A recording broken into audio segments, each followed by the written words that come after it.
დახმარება სჭირდებათ სამეგრელოშიც განადგურებული მცენარეები და დანგრეული ინფრასტრუქტურა. ზუგდიდის ბოტანიკურ ბაღში დამთვალიერებელთა რაოდენობა ყოველდღიურად მცირდება. 74 წლის წინ გაშენებული ბაღის აღსადგენად ადგილობრივმა მერიამ შესაბამისი პროექტი უკვე მოამზადა.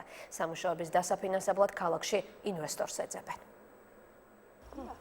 ეკატერინე ჭავჭავაძის მიერ 1940 წელს გაშენებული ზუგდიდის ბოტანიკური ბაღი სავალალო მდგომარეობაშია. სხვადასხვა ქვეყნებიდან საგანგებოდ ჩამოტანილი უნიკალური ჯიშის მცენარეების ნაწილი აღარ არსებობს. მოშლილია ინფრასტრუქტურა პარკში, უკვე 20 წელია აღარ ფუნქციონირებს საირიგაციო სისტემა. დამშრალია ბაღის შუაგულში განთავსებული ტბაც. განადგურებულია სასათბურე მეურნეობა და ორანჟერეა. მე ყოველდღე დავდივარ აქ. გურინს და ამას უყურებ აქ. აი თუ უნდა იყოს შენობა. რას გავს შენობა? გაპარტახებული, განიაებული.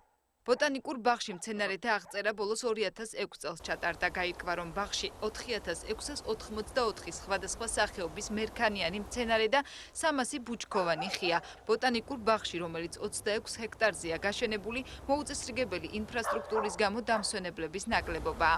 Კლიენტად პრობლემა იყო, რომ დაცული არ იყო პერიმეტრი.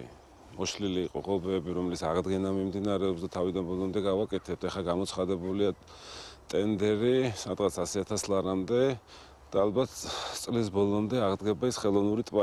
ბოტანიკურ ბაღში ბიომრავალფეროვნების აღსადგენად სპეციალური პროექტი მომზადდა. დაგეგმილია დაზიანებული მცენარეების მკურნალობა და ახალი ნერგების გამოყვანა. ჩვენ უკვე ვიწყებთ ბოტანიკური ბაღის აღდგენას, რომელიც თითქმის 25 წელია არის დარჩენილი მიუხედავი. განადგურების პირას მყოფ ბაღში აღდგენითი სამუშაოებისთვის ემზადებიან. უკვე მოიჭრა 28 ხე, რომლებიც აღდგენას არ ექვემდებარებოდა.